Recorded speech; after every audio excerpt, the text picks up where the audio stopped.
Voltamos a apresentar Revista Justiça. E estamos de volta com a Revista Justiça, lembrando que a partir de agora você nos acompanha pelo YouTube da Rádio Justiça e temos ainda o canal 1.3 da TV Digital do Distrito Federal para você nos acompanhar também com imagens aqui do estúdio. Agora 8h32. Revista Justiça. Debate. Tema de hoje, direito de sucessões, essa área que regula a transmissão de patrimônio de uma pessoa falecida para os herdeiros, uma questão que é delicada porque envolve aspectos patrimoniais e também emocionais. Vamos conversar sobre o tema com os nossos convidados. Começa apresentando o advogado, ex-juiz de direito do TJDFT, mestre em ciências jurídicas e professor Jailton Lopes. Doutor Jailton, seja bem-vindo, bom dia. Bom dia, Sérgio, muito obrigado. Bom dia, doutor Flávio. Para mim é uma alegria estar aqui novamente com vocês. Doutor Flávio Grutti, advogado especializado em direito civil, professor palestrante. Obrigado também por estar conosco, doutor Flávio. Bom dia, Sérgio Duarte, doutor Jailton.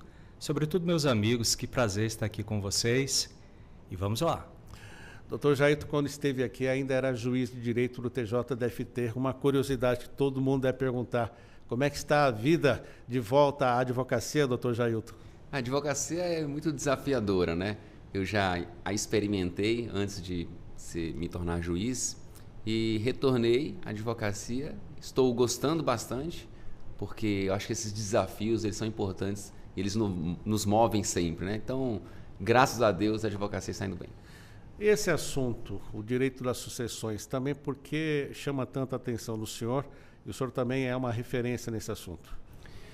Sérgio, eu, durante os meus quase 10 anos como juiz, eu atuei bastante em varas de família e sucessões. E foi um período muito enriquecedor, no qual eu me debrucei mais sobre essa matéria e entendi a importância de tentar, de alguma forma, pensar racionalmente a transmissão do patrimônio. Você tocou num ponto que é muito importante, que esse é o momento de uma família, que a família ainda está em luto, né? E tem que lidar com as emoções, tem que lidar com questões mais racionais e objetivas envolvendo a parte de bens. Então, fui estudar, me apaixonei pela matéria, pela área, passei a ensinar essa área para advogados do Brasil inteiro e tenho estudado cada vez mais, sobretudo pensando em formas de acelerar esse procedimento que muitas vezes é tão demorado.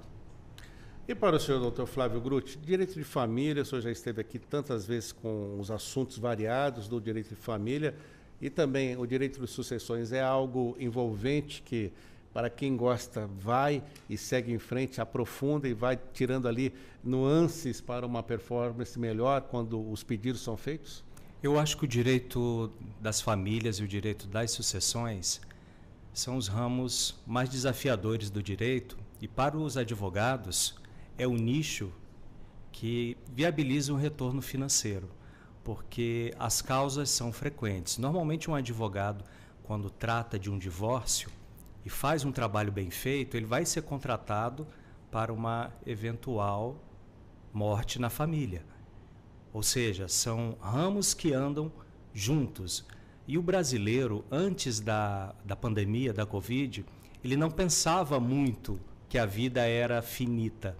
O brasileiro sempre foi muito emotivo, mas depois ele viu que a morte não é uma possibilidade, ela é uma probabilidade.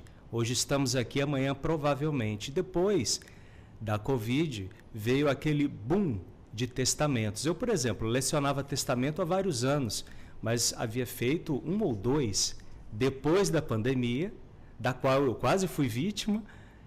Passei a fazer bastante testamentos. Então, o brasileiro passou a pensar na morte como uma viabilidade, como uma probabilidade. Quem ouve falar quase fui vítima não tem ideia, doutor Flávio. O que aconteceu com o senhor? Conta para o nosso ouvinte rapidamente. Eu mesmo, vacinado já no final da pandemia, eu peguei a Covid no modo mais grave e perdi mais de 90% dos pulmões. Fiquei 37 dias na UTI, entubado. E fui desenganado 2 vezes, mas por uma graça de Deus, carinho dos amigos, orações, aqui estou praticamente sem sequelas. Ainda ficou uma parte de 20% dos pulmões prejudicada, mas vida que segue. foi isso que aconteceu. Bem resumidamente.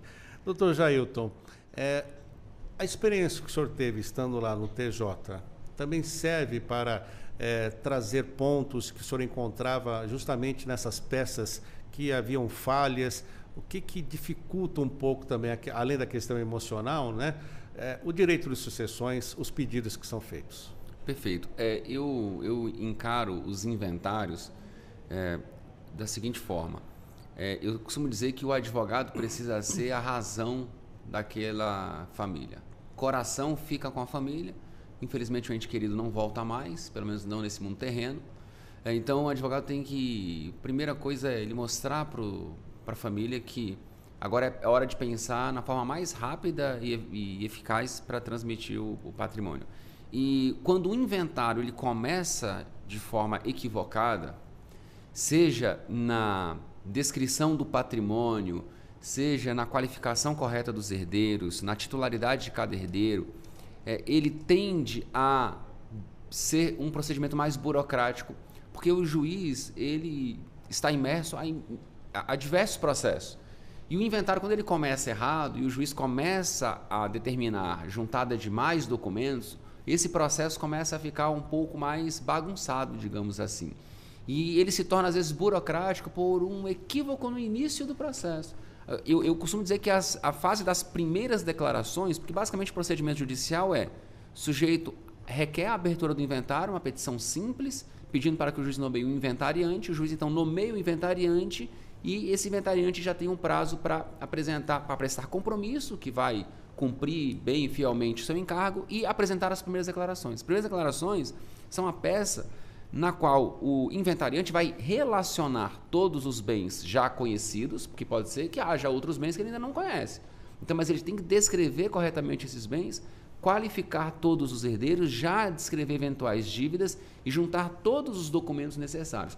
Quando o advogado consegue montar bem esse kit de documentos, o inventário tende a seguir de forma mais rápida. Um segundo aspecto importante muitas vezes os herdeiros ficam discutindo questões que, ao fim e ao cabo, não interessam para o inventário. Tipo? Por exemplo, o herdeiro começa a suscitar questões emocionais. Porque o herdeiro fulano de tal não cuidou muito bem do nosso pai? Se ele não cuidou, tudo bem. Aconteceu, é uma questão que você tem que resolver pessoal com ele, mas não tem nada a ver com um patrimônio, porque não há uma causa de indignidade, não há uma causa de deserdação. Então, é importante os advogados evitarem o quê? Discussões inúteis para o inventário e pensarem sempre objetivamente na melhor forma de transmissão. E documentação e correta descrição do patrimônio são dois aspectos muito relevantes para um bom andamento do processo. Doutor Flávio, pois não.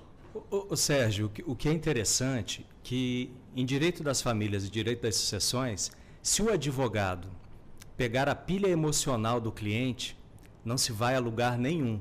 O advogado tem que se manter, como o Dr. Jailton falou, no campo técnico. Mas o que acontece na vida real? Nós temos, por exemplo, uma família, pai, mãe e 3 filhos. Em algum momento houve uma ruptura. Foi um filho para cada lado e um deles ficou cuidando dos pais. O brasileiro hoje ele ganhou uma expectativa de vida maior. Hoje em dia, quando alguém morre aos 70, 75 anos, o que a gente ouve? Morreu cedo. Antigamente não. Agora, chega-se facilmente aos 90, 95. Não se sabe direito o que fazer com esses 15 anos a mais, nem para o idoso, nem para a família. Aí acontece o evento morte.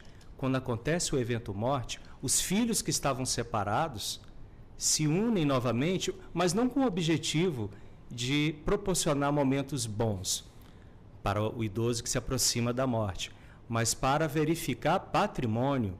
E aí começam as brigas. O sujeito nesse mundo que leva mais desconfiança é o inventariante. Todo mundo que está afastado começa a duvidar do inventariante. Por isso que é importante o papel dos advogados, porque quem faz a justiça no primeiro momento são os advogados. Então, se os advogados, ou o advogado que conseguir reunir todo o grupo, estiver numa boa sintonia, o inventário anda rápido. Vamos aproveitar, doutor Flávio, e abrir aqui o nosso WhatsApp para perguntas. É o 61 99975 8140. Você pode escrever a sua pergunta para nós, 61 99975 8140. E já que estamos falando do inventário, tudo começa por ele então, né, doutor Flávio? Existe um prazo para começar esse inventário? Quando se inicia a sucessão? Bom, existe um prazo de 2 meses que consta do Código de Processo Civil para você abrir o inventário. Muitas pessoas perguntam, se eu ultrapassar esse prazo, eu tenho algum ônus? Ônus processual? Nenhum. O que você pode ter é algum ônus tributário. Você eventualmente pode pagar uma multa. Agora, essa multa ela varia de estado para estado. No Distrito Federal, por exemplo, atualmente nós não temos multa. No estado de Goiás nós temos multa de uma maneira gradativa. Se você passa de 60 dias, é um percentual. Se chega a 90, é outro percentual. Se vai até 120, outro percentual de multa. Então, objetivamente, 2 meses para abrir o inventário. Passou de 2 meses, você vai ter alguma punição processual? Não. Você pode ter, a depender do estado, que ter que pagar uma multa, que ela vai sendo gradativa de acordo com o valor do acervo hereditário. Esse inventário, doutor Jailton, os herdeiros, eles podem escolher livremente a via judicial, até extrajudicial, para abrir esse inventário? Ou existem alguns requisitos que o nosso ouvinte não sabe? Quem é que pode ser o inventariante? Bom, o Código de Processo Civil estabelece uma relação daquelas pessoas que podem assumir esse cargo de inventariante. O cônjuge, o filho, eventualmente até um inventariante dativo nomeado pelo juiz, então há um rol. O fato é que a via que vai ser escolhida pelos herdeiros, e ela pode ser a via judicial ou extrajudicial, ela basicamente o que determina é, primeiro, a ausência ou não de conflito, ou seja, se há conflito ou não entre os herdeiros, e se de fato os herdeiros querem a via extrajudicial ou querem a via judicial. Até pouco tempo atrás, se houvesse algum herdeiro incapaz, o inventário necessariamente deveria ser judicial. Recentemente tivemos uma reforma importante na resolução número 35 do CNJ, que passou a admitir o inventário extrajudicial mesmo havendo interessado incapaz. Pode ser, por exemplo, uma pessoa maior de idade, mas sujeita a uma curatela, ou mesmo uma pessoa menor de idade. Então, se não houver conflito entre os herdeiros, ainda que haja interesse de incapaz, eles quiserem levar para a via extrajudicial, que é muito mais rápida, eles vão poder fazer. Se houver interesse de incapaz, o Ministério Público vai ser ouvido na via extrajudicial, ou seja, o tabelião, após lavrar a escritura, a minuta da escritura pública de inventário e partilha, vai encaminhar para um promotor de justiça e ele vai dar então um parecer, que pode ser um parecer favorável ou não favorável. Se esse parecer for favorável, há a eficácia plena da escritura pública e a partilha foi realizada. Se esse parecer for desfavorável, o tabelião tem a oportunidade ainda de remeter para o juiz competente, analisar se o parecer do Ministério Público faz ou não sentido juridicamente, e o juiz pode dizer, olha, a despeito do parecer desfavorável do Ministério Público, lavra-se a escritura pública e partilha-se na forma apresentada. Então, hoje está mais fácil levar para o extrajudicial, e falando sobre os advogados, e o que o doutor Flávio falou muito bem aqui, mais um instrumento importante, né, Flávio, para os advogados aproveitarem esse nicho da advocacia, porque a cada dia nós estamos vivendo um processo de desjudicialização das matérias e dos procedimentos. Já tivemos isso com a execução, tivemos isso agora com os inventários. Então, a rigor, essas são as principais questões, né? Ausência de conflito e vontade, obviamente, dos herdeiros. Doutor Flávio, eu ia perguntar para o senhor, prós e contras do extrajudicial. Tem alguma colocação a fazer a respeito disso? No extrajudicial. Bom, vamos lá. Aqui na realidade do Distrito Federal, por exemplo, aqui em Brasília, são 2 varas de órfãos, não é, Jailton? 3 varas de órfãos, sucessões, 3 juízes, 4, 5 mil processos. A demora é extrema. É um juiz para 15, 16 analistas. Então você tem o fator tempo, que demora bastante. No inventário judicial, você tem o inventário pelo rito tradicional. Quando há dissenso, há conflito, demora um pouquinho porque tem mais fases. E quando há consenso, você pode fazer pelo rito do arrolamento, que é menos demorado, por assim dizer. Agora, o inventário extrajudicial, se a documentação estiver toda reunida, se houver consenso, você consegue resolver até em 1 semana. O que tem que se verificar, às vezes, é o preço da escritura pública do inventário, quanto que custa em cada estado e quanto que seria os emolumentos judiciários para se fazer na justiça. Porque, às vezes, a escritura pública de inventário pode ficar num preço expressivo, a depender do estado. Aí você tem que fazer, para o seu cliente, um trabalho de pesquisa. Olha, se você fizer extrajudicialmente, você vai pagar de emolumentos cartorários, por exemplo, R$20 mil. Se você for fazer na justiça, você vai pagar, eventualmente, R$10 mil. O extrajudicial anda mais rápido, o judicial mais devagar. Eu superfaturei os valores aqui para ficar mais didático. Então, esse é o papel do advogado. Orientar o cliente, porque depois que acontece o evento morte, aqueles que dependiam do falecido, eles vão ficar com medo da vida. Por quê? Olha, quem me mantinha morreu. E agora? Como vai ser? Então, quanto mais o advogado conseguir pacificar, partilhar e colocar cada um no seu eixo, melhor para todo mundo. E para o senhor, doutor Jailton, prós e contras do extrajudicial, quais cuidados devemos ter para que não seja algo genérico e que depois gere questionamentos? Eu acho que o ponto principal é exatamente esse do custo, né?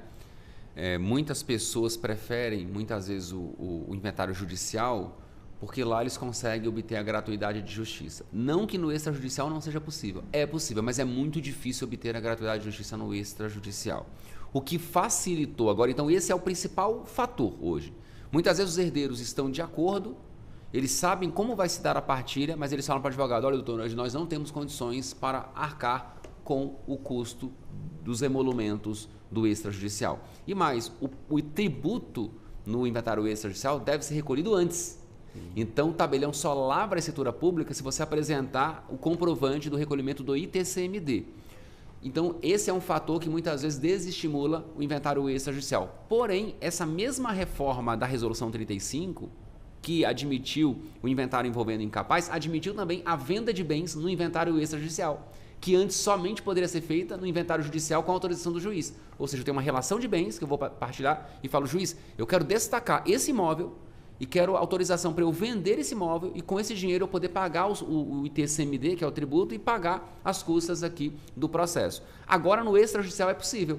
Os herdeiros lavram uma escritura inicial, nomeando o inventariante e autorizando o inventariante a vender um dos bens do espólio. Nesse caso, todos eles já devem descrever e identificar o bem, quais são as dívidas que serão pagas e qual o valor desse bem. E esse inventariante vai ter o prazo de 1 ano para vender esse bem, pagar as dívidas e aí depois eles vão fazer. Então isso já facilitou muito, né? Então, por exemplo, essa objeção ao inventário extrajudicial, ela não vai mais existir, ou pelo menos vai minimizar, porque agora é possível, mesmo no extrajudicial, vender um bem para pagar despesas, dívidas deixadas pelo falecido e até mesmo o ITCMD, que é o imposto de transmissão. Justamente, e até pergunta isso, né, doutor Flávio? Se os herdeiros podem, então, vender um bem antes de iniciar ou até ao concluir esse inventário? No inventário, bom, o Jailton já explicou no inventário extrajudicial. Agora, no judicial, se o inventário estiver em curso, já foi aberto, portanto, só com autorização do juiz, tem que ouvir todos os herdeiros e, eventualmente, se você vende um bem, que é uma medida excepcional. Quando que você pede autorização ao juiz para vender um bem? Quando for mais benéfico para o espólio, quando for mais benéfico para os herdeiros. Então, se você precisa de dinheiro para fazer a mantença do acervo, naquelas benfeitorias necessárias, por exemplo, você pode pedir. Se eventualmente você precisa de dinheiro para pagar imposto, você pode pedir alienação antecipada. E se for mais interessante para os herdeiros, por exemplo, o inventário se arrasta há muitos anos e aqueles automóveis que compõem o acervo hereditário começam a depreciar, começam a dar despesas de manutenção. O que você pode fazer? Também pedir para vender. Só que o dinheiro não vai ser partilhado desde já entre os herdeiros. O dinheiro vai para uma conta judicial à disposição do juízo do inventário. Ou seja, aquela movimentação do dinheiro só vai acontecer com prestação de contas e prévia autorização do juízo. Doutor Jair, chegou uma pergunta aqui no nosso WhatsApp. O senhor estava falando sobre incapaz e o inventário extrajudicial. e uma coisa puxa a outra. Ele pergunta aqui, o doutor Edilson Barbosa, do Movimento Orgulho Autista Brasil. Em um inventário, tendo uma pessoa autista nível 3 de suporte não verbal, sem condições de responder pelos atos da vida civil e não interditada quando os pais vivos, como deve fazer a família na abertura desse inventário? Ótima pergunta. Nós temos que entender o seguinte, infelizmente hoje, na nossa legislação, em relação às pessoas com deficiência ou às pessoas com alguma, de alguma forma, alguma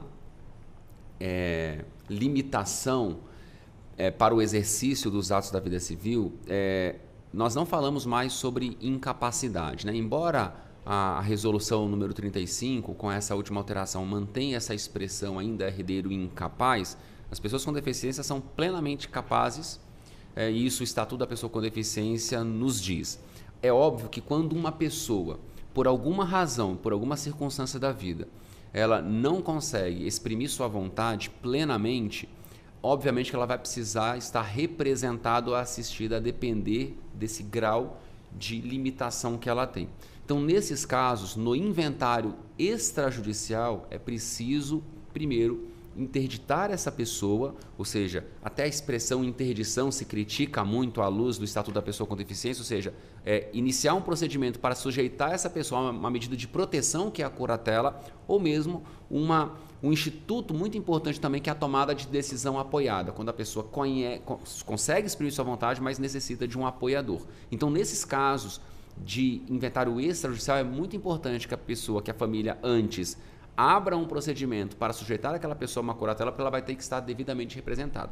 Claro que se ela for menor de idade, os pais já são os seus representantes e o Ministério Público estará lá para também buscar proteger ainda mais aquela criança ou aquele adolescente. Mas se tratando de uma pessoa maior de idade, aí de fato vai precisar de uma medida de proteção para que ela esteja devidamente representada ou assistida no inventário extrajudicial, sem prejuízo, obviamente, também da oitiva do Ministério Público nesse procedimento, em razão dessa questão. Doutor Edilson Barbosa, muito obrigado pela pergunta enviada. Daqui a pouquinho tem mais pergunta que está chegando pelo nosso WhatsApp. Doutor Flávio Grutti, algum complemento ainda sobre essa questão que envolve o incapaz?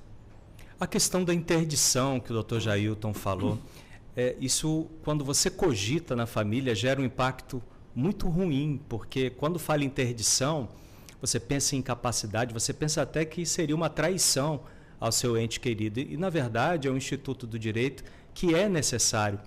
Principalmente, até pegando um apêndice aqui da matéria, quando você tem seus pais idosos e você começa a tomar conta do seu pai de uma maneira informal, que seria uma curatela informal.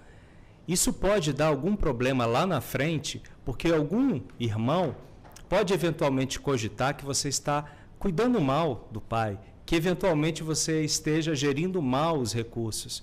E ficar na informalidade é muito ruim. Apesar do nome feio, por assim dizer, se você está numa situação de curatela informal, é melhor que a formalize por meio de um processo de interdição, porque todos estarão mais seguros. Doutor Jailton, o que seria a cessão de direitos hereditários e para que serve? Ótima pergunta. O que é? Vamos lá. Cessão de direitos hereditários nada mais é do que um negócio jurídico que pode se caracterizar como uma compra e venda de bem imóvel ou como uma doação.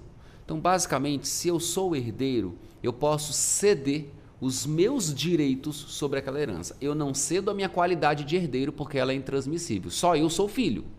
O Sérgio não é filho do meu pai, então eu posso fazer uma cessão dos meus direitos. E é interessante, Sérgio, porque esse é um contrato que nós chamamos de contrato aleatório. O que é o contrato aleatório? É um contrato de risco. Eu falo, Sérgio, quer comprar os meus direitos hereditários? Aí o Sérgio vai olhar e fala assim, rapaz, o pai do Jailton deixou aí umas fazendas, uns imóveis, você me vende por quanto, Jailton? Fala assim, olha, a minha expectativa é receber 2 milhões de reais de herança, mas eu faço por 1 milhão de reais. Aí o Sérgio vai lá e paga 1 milhão de reais esperando receber 2 milhões. Pode acontecer de no final do inventário o Sérgio não receber absolutamente nada. Por quê? Apareceram credores do falecido. O patrimônio foi sendo utilizado para pagar as dívidas e no final não recebeu nada. Tem um trecho de uma música nordestina que eu gosto muito, que o autor diz o seguinte, Se a veste não, amanhã pode acontecer tudo, inclusive nada. E é exatamente isso a cessão. Amanhã você pode receber tudo, inclusive nada. Então, é preciso tomar muito cuidado. Então, o sujeito, o herdeiro, cede os seus direitos. Essa cessão pode ser onerosa, nesse exemplo que eu dei, ou pode ser gratuita. Eu falo, olha, simplesmente vou ceder os meus direitos para a minha mãe. Eu não quero nada, já estou encaminhado na vida, a minha parte da herança vai ficar com a minha mãe ou com a minha irmã. Aí é uma cessão gratuita. Cessão gratuita tem que pagar ITCMD, porque ela tem natureza de doação. E a cessão onerosa eu vou ter que pagar ITBI, porque ainda que o patrimônio seja composto só de bens móveis, o Código Civil no artigo 80 fala que a herança ela é considerada um bem imóvel. O direito à sucessão aberta é considerado um bem imóvel, então tem um fato gerador do ITBI também. Então, a grosso modo, essa é a seção de direitos hereditários. Me fez lembrar o mercado de precatórios, né, doutor Flávio Grutti? Você sabia que o Jailton é músico, né? É, tecladista. Canta também, né, Jailton? Não, eu sou péssimo cantor. É péssimo cantor, mas é músico. Por isso que ele já fala com essa empolgação. A seção de direitos hereditários é um instrumento até desconhecido atualmente, porque, como bem pontuou o doutor Jailton, na seção de direitos hereditários, primeiro, você só pode utilizar-se desse negócio jurídico depois da abertura da sucessão. O que é a abertura da sucessão? É o evento morte. Quando começa a sucessão? Com a morte. Antes você não pode fazer nada com a herança, porque caracteriza o pacta de Corvina. Você não pode transacionar herança de pessoa viva. Mas depois que aconteceu a morte, abriu a sucessão e você pode fazer a cessão de direitos hereditários. Aí o que acontece? Olha que interessante. Suponhamos uma família e um dos filhos sempre andou naquele carro do pai, aquele carro A. E ele acha que aquele carro A é dele, mas aquele carro A não é dele. Quando acontece o evento morte, abre-se um condomínio pró-indiviso. Por que pró-indiviso? Ainda não está dividido. Todo mundo é dono de tudo em condomínio.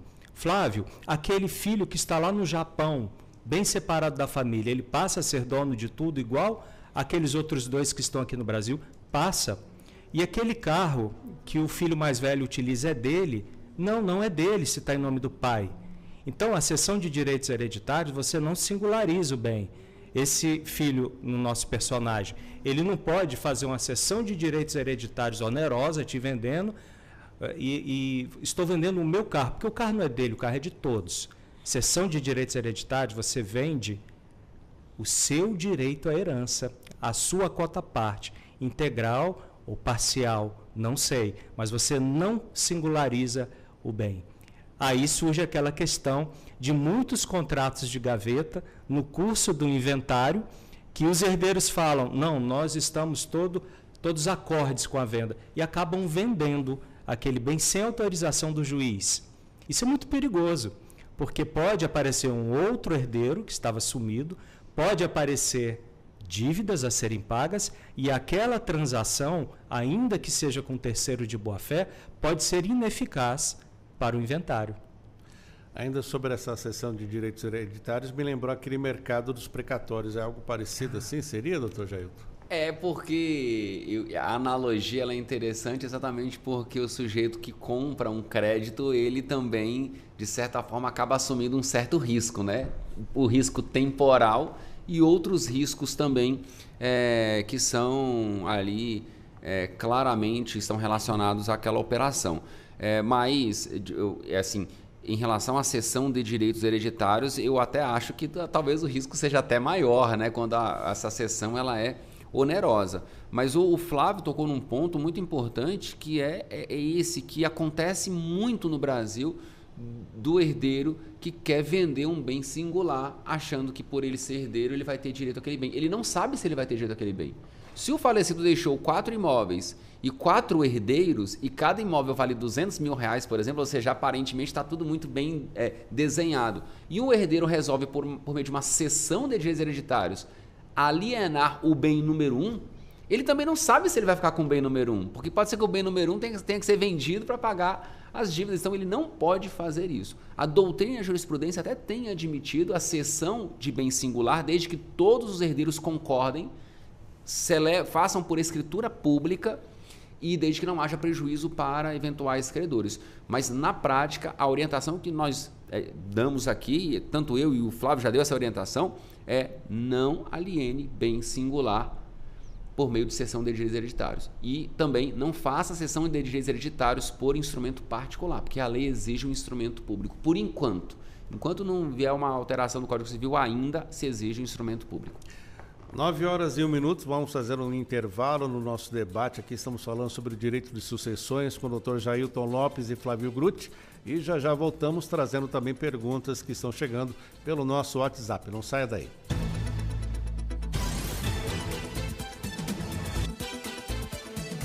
Estamos apresentando Revista Justiça.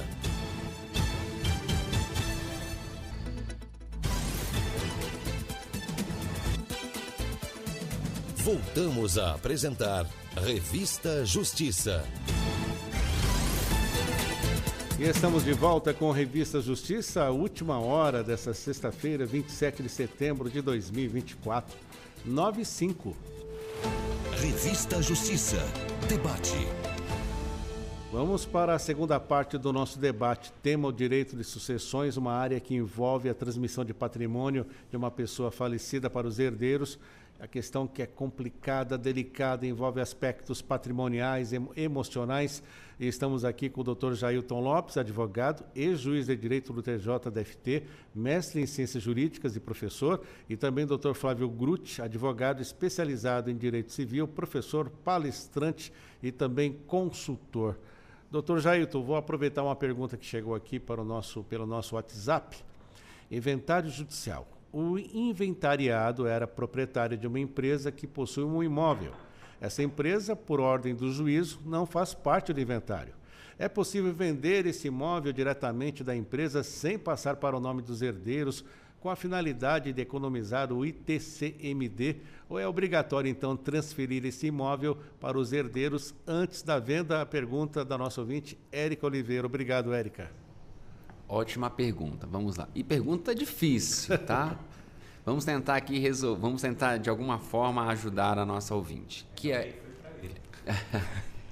o que acontece? As pessoas têm que entender que a pessoa jurídica não se confunde com a pessoa física. É uma outra pessoa.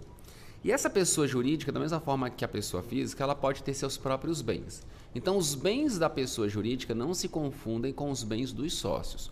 O falecido que era sócio em uma pessoa jurídica, eu não levo para o inventário dele a empresa. Eu levo para o inventário os direitos que ele tinha dentro daquela empresa. E quais são os direitos que uma pessoa tem dentro de uma empresa? As suas cotas. Então, uma empresa é formada por um capital social que é dividido em cotas. Se somos 2 sócios e cada um tem 50%, se um dos sócios morre, eu tenho que levar para o inventário as cotas dele, tenho que distribuir essas cotas para os filhos ou outros herdeiros. Isso não significa dizer que no momento em que eu partilho essas cotas para os herdeiros, esses herdeiros passarão a ser sócios na empresa. Porque eu preciso analisar, o contrato social para ver se no contrato social há autorização para o ingresso dos herdeiros daquele sócio falecido na empresa. E geralmente não há, a não ser uma empresa familiar que já tem algo mais ali delimitado. Então, por isso que eu não posso vender esse imóvel da empresa, porque ele não pertence ao sócio que morreu, ele pertence a um ente que é a pessoa jurídica. Agora, também não conheço a situação concreta, me parece que o juiz não pode negar a partilha das cotas. Então, é direito dos herdeiros a partilha dessas cotas. E aí, voltamos aqui a um problema que muitas vezes acontece. O advogado não descreve muito bem o patrimônio. O advogado coloca nas minhas declarações: o falecido deixou uma empresa. Tá, vou partilhar a empresa. Eu não tenho como partilhar uma empresa. Eu tenho como partilhar as cotas pertencentes àquele falecido. Então, como é que a gente resolve isso? As cotas são partilhadas. O imóvel que pertence à empresa, é óbvio que ele vai gerar um valor maior para aquela empresa. Uma empresa com vários bens imóveis vale uma coisa, uma empresa que não tem nenhum imóvel, não tem nenhum grande ativo, vai valer provavelmente menos. Então, isso eu posso ter um valor maior das cotas. Eu faço a partilha das cotas, depois os herdeiros vão ter que ajuizar uma ação chamada de apuração de haveres contra essa sociedade para avaliar exatamente o valor dessas cotas, e aí a sociedade pode pagar o valor dessas cotas, mas o imóvel não sai da empresa. Uma outra possibilidade é Empresa familiar. Marido e mulher são os sócios dessa empresa. O marido falece. Os herdeiros, então, os filhos, podem, para resolver essa questão, eles podem abrir o inventário, podem dividir as cotas, depois se faz uma alteração no contrato social, eles ingressam na sociedade como sócios e depois faz uma extinção da sociedade, cada um levando uma parte do patrimônio da sociedade. Aí você consegue fazer isso. Mas, infelizmente, não dá para vender esse imóvel para pagar a tributação, a não ser uma sociedade. Por exemplo, vamos imaginar 3 sócios, um deles morreu e ele tinha participação muito pequena. Os outros 2 sócios podem fazer o que eles quiserem com a empresa. Então, eles têm autonomia para alienar os bens da empresa. Aí vai precisar entender o desenho societário. Doutor Flávio? Eu não entendi. Ela quer vender a empresa, a sociedade empresária ou os bens? Ela quer eu vou refazer a pergunta, né? O inventariado era proprietário de uma empresa que possui um imóvel. Essa empresa, por ordem do juízo, não faz parte do inventário. É possível vender este imóvel diretamente da empresa sem passar para o nome dos herdeiros com a finalidade de economizar justamente o ITCMD, ou é obrigatório transferir o imóvel para os herdeiros antes da venda? É a ponte, ela quer fazer a ponte. Entendo como o Jailton não pode. Tem que resolver essa questão da cota societária, tem que resolver essa questão primeiro com os herdeiros. Como que você faz essa apuração de haveres? Um processo específico.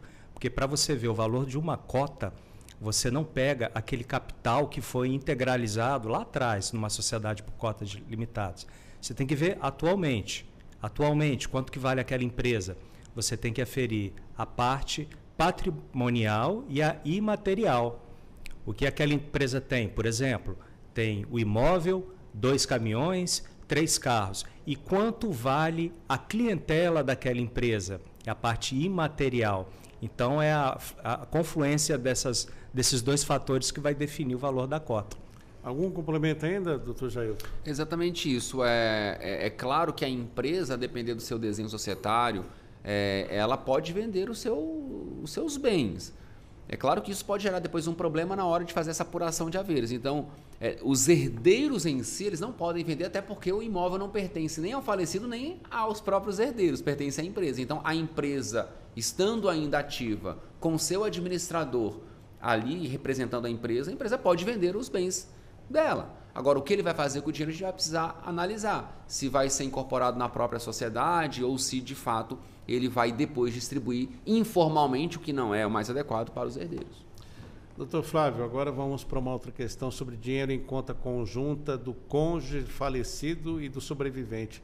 Ele pode ser bloqueado após a morte do cotitular? Explica isso melhor para a gente. Quando o sujeito morre, normalmente tem uma correria muito grande para tirar o dinheiro da conta. É o mundo real. É o mundo real, porque todo mundo tem em mente que inventário demora e dá muita confusão. Quando o sujeito morre, o banco não tira automaticamente. Morreu, retirou o acesso à conta. O bloqueio não é automático. O bloqueio acontece quando você lavra a certidão de óbito e o cartório comunica ao sistema bancário. Aí você tem o bloqueio das contas correntes e bloqueia as contas correntes individuais do falecido e as contas correntes conjuntas. Então, não raramente acontece esse bloqueio e a viúva ou o viúvo fica sem dinheiro. Daí a necessidade de se nomear o mais rápido possível o inventariante, justamente para desbloquear pelo menos a meação do cotitular.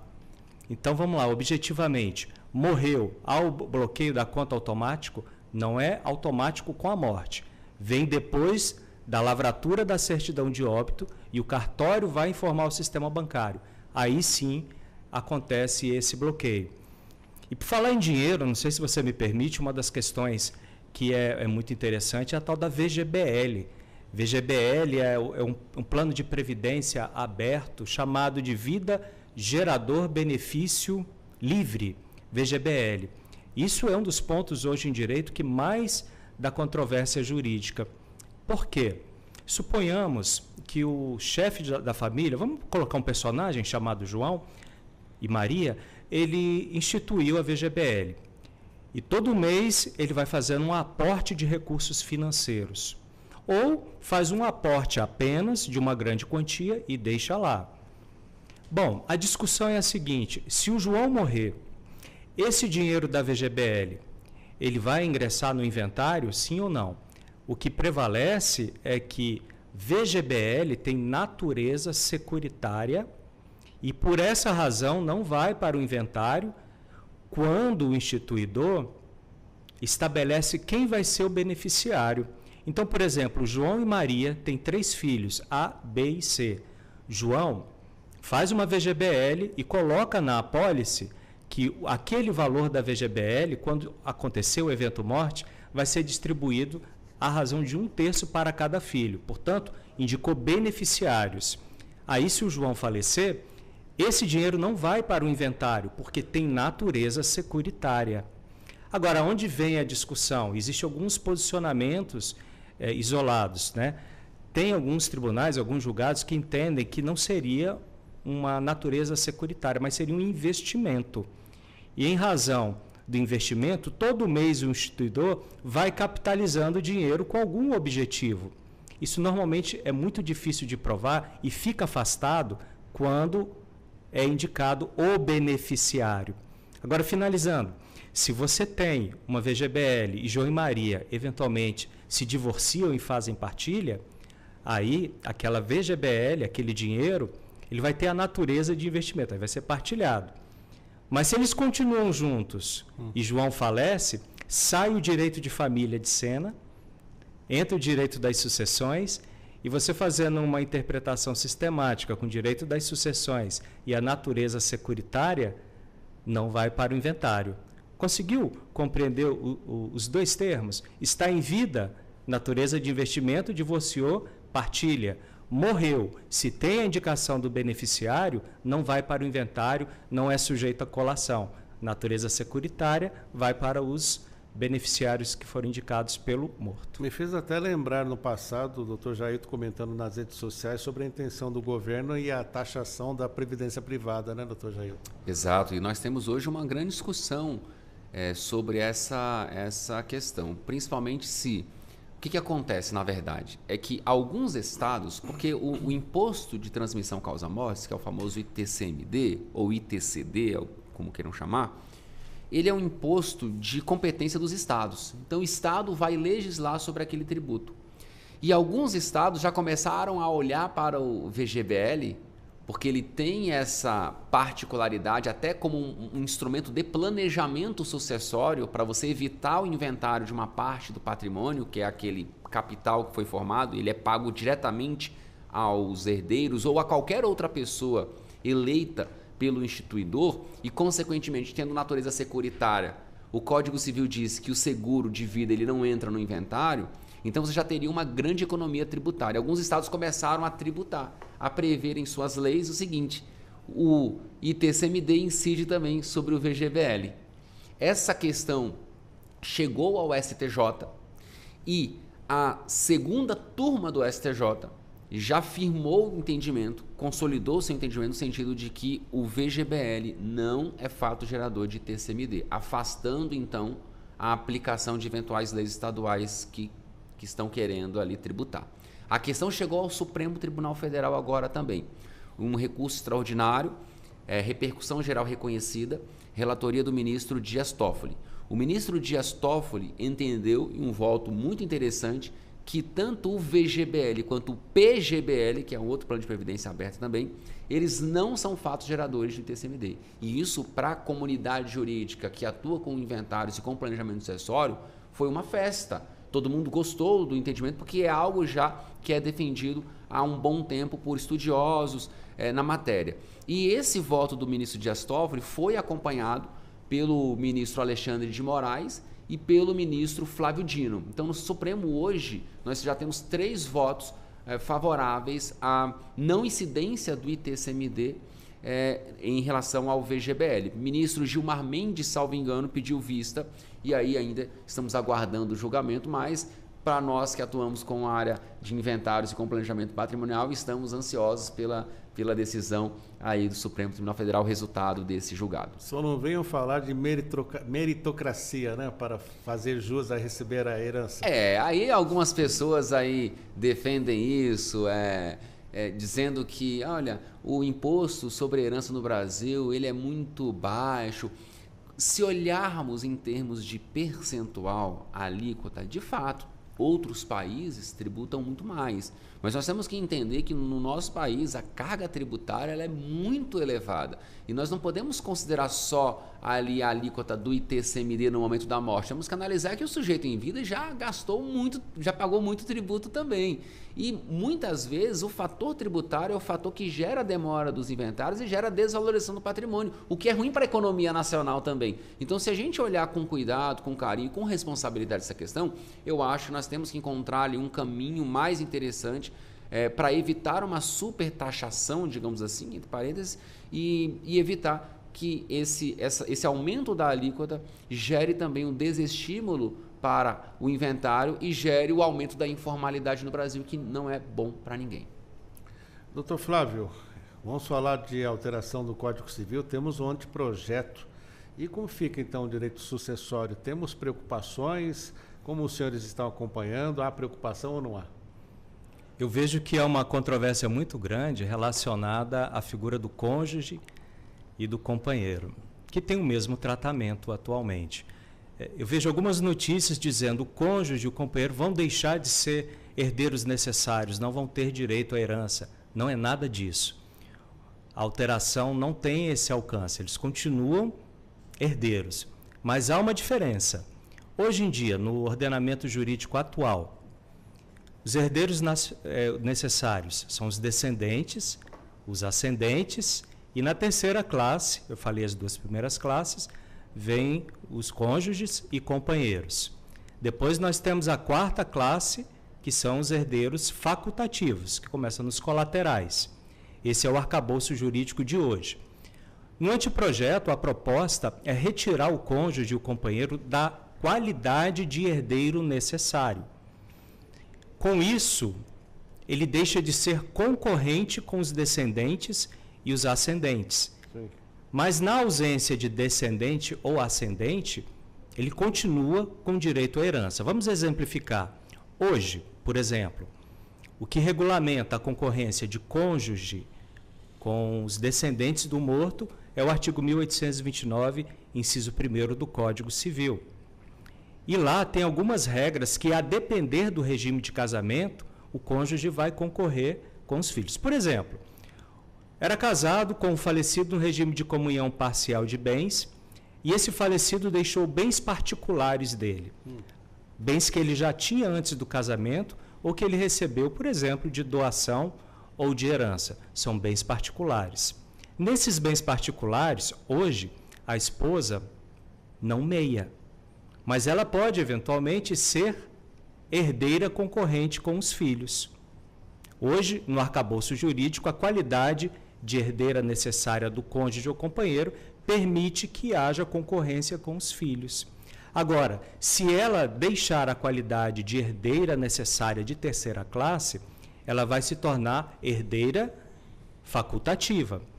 Então, se o sujeito morre, não deixou descendentes e não deixou ascendentes, depois quem virá? Cônjuge ou companheiro. Aí vai herdar. Só isso a diferença. Com essa alteração, ela não vai deixar de concorrer com descendentes, mas não vai perder a qualidade de herdeira. Ela vai herdar se não tiver descendente ou ascendente. Existe alguma forma de ela permanecer como uma herdeira concorrente? Existe, se o autor da herança, claro, em vida, instituir essa qualidade por testamento. Isso vai permitir uma maior flexibilidade de planejamento sucessório. E para o senhor, doutor Jailton, que está acompanhando esse anteprojeto de alteração do Código Civil, algo preocupa? Eu acho que talvez um dos pontos mais sensíveis seja esse do cônjuge, porque isso envolve até uma questão cultural no Brasil, né? Nós vivemos ainda em um país machista, nós temos até de forma estrutural, e nós, infelizmente, ainda nos deparamos com a situação daquele homem que é o arrimo de família, que constrói o patrimônio, e a mulher, muitas vezes, quase sempre, ocupa um papel imprescindível na família de estruturação do lar, de cuidado, e esse é um papel importante que ajuda até o marido a prosperar no trabalho, em outras áreas, dentro de um aspecto mais patrimonial. E, geralmente, por falta de conhecimento, essas pessoas não se preocupam com esse evento morte. Então, hoje há essa preocupação no sentido de, como o cônjuge para o anteprojeto vai deixar de ser um herdeiro legítimo necessário, significa dizer que se o sujeito não tiver descendentes nem ascendentes, se tiver só cônjuge, ele pode fazer um testamento e deixar 100% do patrimônio para quem ele quiser, excluindo completamente o cônjuge do patrimônio a título de herança. Então, me gera uma preocupação, eu confesso a você, porque na nossa sociedade ainda nós temos assim muitos casos como esse, e eu tenho particularmente essa preocupação. Confesso a você que não sei, mas é uma opinião assim muito particular, não sei se passa no Congresso Nacional essa alteração nesse ponto do cônjuge. Eu acho que vai haver uma pressão da sociedade, e particularmente até acho que é legítima essa pressão, para a gente poder também considerar essa questão, digamos, cultural e ainda estrutural que nós temos aqui no nosso país em relação a isso. Doutor Flávio? A mulher tem medo de falar sobre isso com o marido. E os casais têm que falar de dinheiro, têm que falar de morte, porque ela acontece. Eu tenho a mesma preocupação do Jailton. Acho que vai haver uma movimentação muito forte da ala feminina para regulamentar isso de melhor forma, porque hoje a gente ainda tem aquele modelo, Sérgio, de que o homem é o provedor, é o produtor de riquezas e a mulher fica no lar. Nós ainda temos isso em grande parte do Brasil. Está mudando. A mulher, pelo menos nas carreiras jurídicas, elas estão até com mais evidência que nós, homens. Isso é muito bom. Isso é muito bom, o crescimento das mulheres.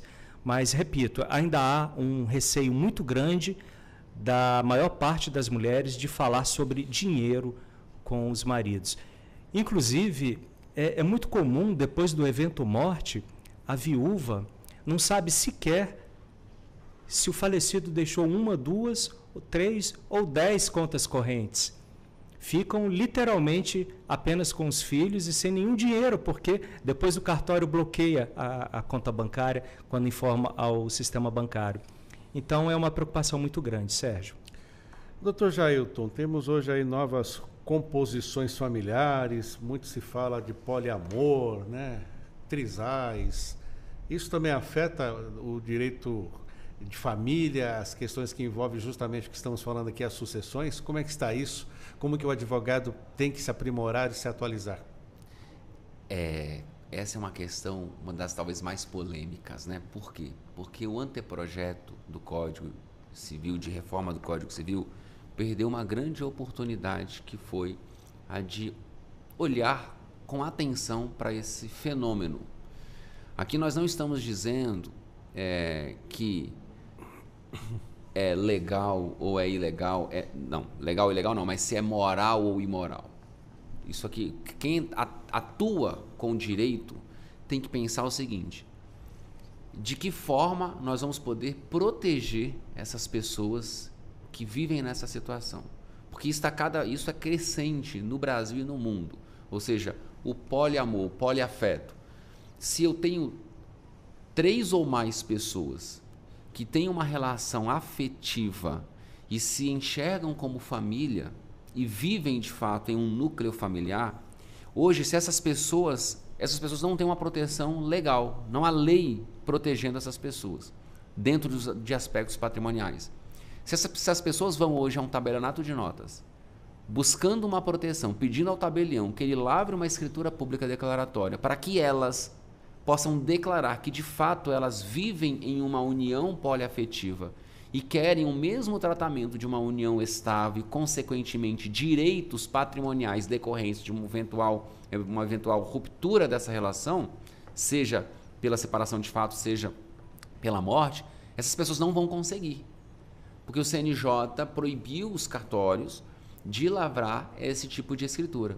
Aí a indagação e a reflexão que eu sempre apresento para os meus alunos, para outros colegas será mesmo que essas pessoas, quando o tabelião disser, eu não posso lavrar essa escritura pública, será que essas pessoas vão voltar para as suas casas e vão desfazer a união? Não, elas vão permanecer como elas estão, só que em uma informalidade, que é aquilo que nós estávamos falando, e o operador do direito vai ter um grande problema depois. Agora, vale registrar, Sérgio, que a despeito de os cartórios não poderem lavrar essa escritura, isso não significa dizer que um juiz de direito não possa reconhecer essa relação. Porque o juiz de direito vai se debruçar sobre o ordenamento e vai ter que fazer uma interpretação que sempre será uma interpretação constitucional. E a Constituição nos dá talvez um dos maiores direitos que nós temos, que é o direito de liberdade, do qual emana a autonomia da vontade. E o direito de família ele é instituído e ele se relaciona dentro de um caráter eudemonista, que é uma concepção filosófica que diz que o projeto de vida de todo ser humano é buscar sua própria felicidade. Então, se essas pessoas são felizes assim, se enxergam como família, temos que protegê-las de alguma forma. Então, esse talvez seja um dos grandes desafios do operador do direito que atua na área de família e sucessões, e o anteprojeto perdeu uma grande oportunidade de olhar com mais atenção para esse fenômeno e buscar proteção a essas pessoas. Doutor Flávio, já há questionamentos a respeito desses pontos colocados pelo doutor Jailton, mas também fica aquela questão, e a Previdência, como é que fica dos herdeiros, né, nessa situação? Vai dividir por 4? E o que mais podemos acrescentar nesse debate sobre a regulamentação dessas novas formas de família? Enquanto o doutor Jailton falava, eu fiquei imaginando, de repente, chegando ao meu escritório, vamos nos nossos personagens João e Maria. E aí vamos colocar um terceiro elemento, a Márcia. João, Maria e Márcia são personagens. Muito bem. João e Maria, se eles têm uma união estável e a Márcia aparece como amante, é uma situação. Mas se João, Maria e Márcia têm um trisal, significa que um conhece o outro e os três estão no mesmo objetivo, constituir família. Aí é um trisal. Se a Márcia fica à margem dessa relação, ela seria a amante, e a amante não tem direito. Como que se resolve uma questão como essa? Suponhamos que chegou no escritório. Doutor, nós estamos num trisal e o legislativo não nos atende, porque o legislativo chega mais tarde. As transformações na sociedade são mais rápidas. Por isso que às vezes o judiciário põe a chancela, criticam o ativismo judicial em certa medida, é necessário, porque o legislativo demora mais um pouco. Então, o que é aconselhável para quem tem um trisal e não tem a base jurídica para uma eventual ruptura do trisal? Faz uma escritura pública do imóvel, estabelecendo desde já que aquele apartamento A pertence à razão de 1/3 para cada um. Compraram um carro, é claro que no DUT não dá para colocar multipropriedade, mas façam um documento à parte dizendo que aquele carro B pertence aos 3 naquela proporcionalidade. Daí você consegue, de certa forma, garantir o direito dos 3, não a título de partilha numa eventual ruptura com as regras da comunhão parcial de bens, mas você consegue garantir a partilha dentro das regras de uma sociedade de fato. Qual é a diferença? Quando você tem uma presunção de esforço comum, você está eminentemente naquela parte da comunhão parcial de bens, são os aquestos. Agora, quando você está na esfera da separação de fato, cada um tem que provar sua participação na aquisição daquele bem. E provar dá um trabalho, né? Dá um trabalho, mas se você deixar na escritura pública ou num contrato particular, conforme o caso, delimitado quanto pertence a cada um, aí fica muito mais fácil. Doutor Jailton, estamos quase na nossa reta final e também sei que muitos advogados acompanham as nossas entrevistas. E dentro desta área, né, do direito de sucessão que o senhor domina, qual o conselho final que o senhor deixa, assim, qual a orientação que você deixa para o nosso ouvinte, advogado, advogada, ficar atento sobre essas questões? Para os nossos ouvintes, os advogados, as advogadas, a orientação é a que eu venho dando já há bastante tempo, que é estudar sempre e se atualizar sempre, porque o direito ele é muito dinâmico e o dinamismo do direito decorre do dinamismo da sociedade. A sociedade muda diariamente, constantemente. E o Flávio tocou num ponto importante, que é o legislador demora um pouco e até naturalmente. É impossível o legislador prever todas as alterações que ocorrerão na sociedade. Então, as alterações ocorrem, as mutações ocorrem, o legislador, atento a isso, precisa regulamentar. Só que entre a mutação na sociedade e a alteração legislativa, há um hiato. E cabe, então, ao advogado, muitas vezes, fazer uma interpretação constitucional a um caso para tentar levar ao Poder Judiciário e buscar maior proteção. Daí, o estudo constante e a atualização constante, porque esse profissional precisa estar atento às mudanças da sociedade. Na sua experiência como juiz, o que mais assim incomodava ou até era motivo de ter que mandar refazer uma peça, por exemplo, dentro de uma disputa judicial familiar? Um exemplo muito claro é pedidos equivocados.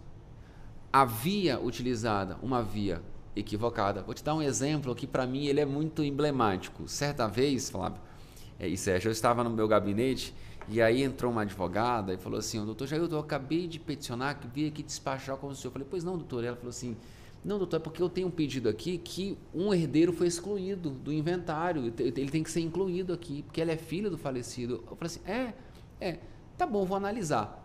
Aí quando eu analisei, não, era um suposto herdeiro, mas que não tinha sido reconhecido em vida pelo falecido. Então, ele formalmente não era filho, ele tinha que ajuizar uma ação de investigação de paternidade pós-mortem.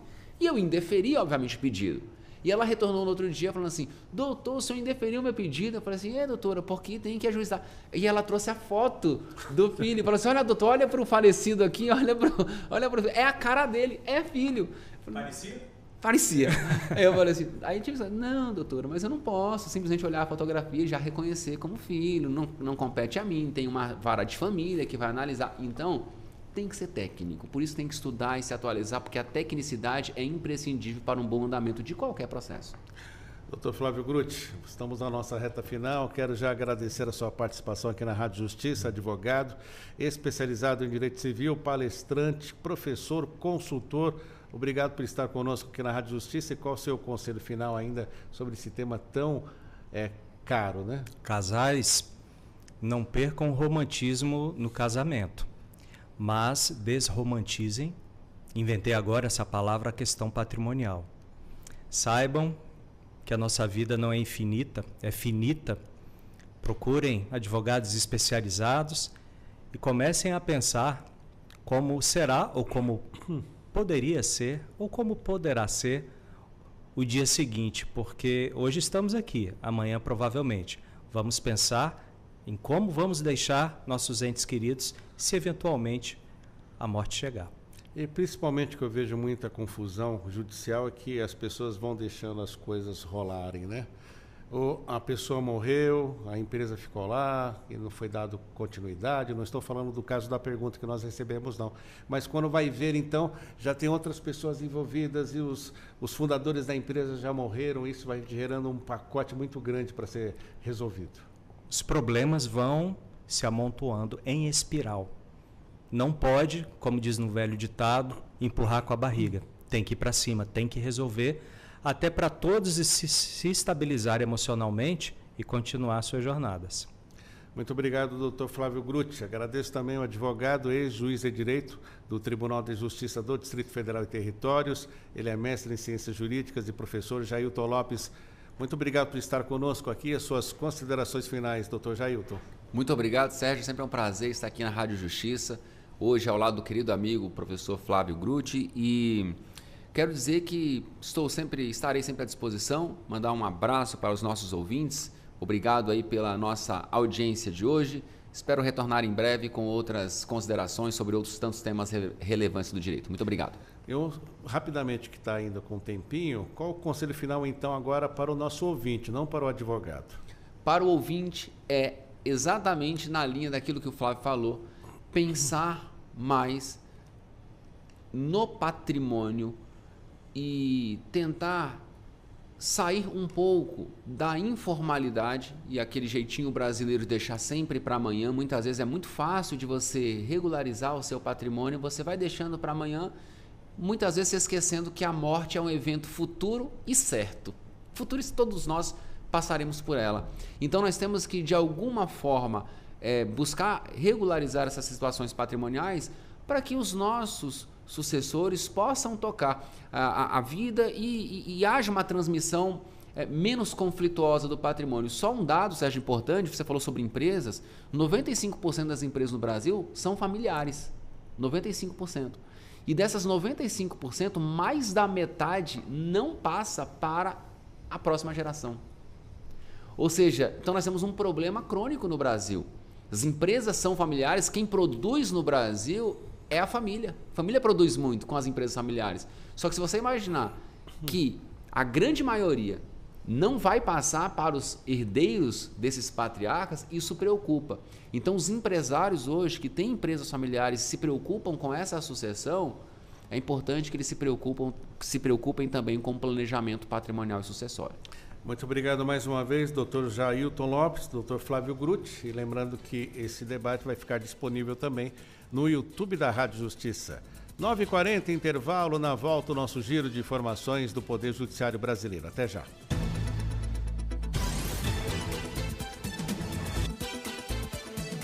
Estamos apresentando Revista Justiça.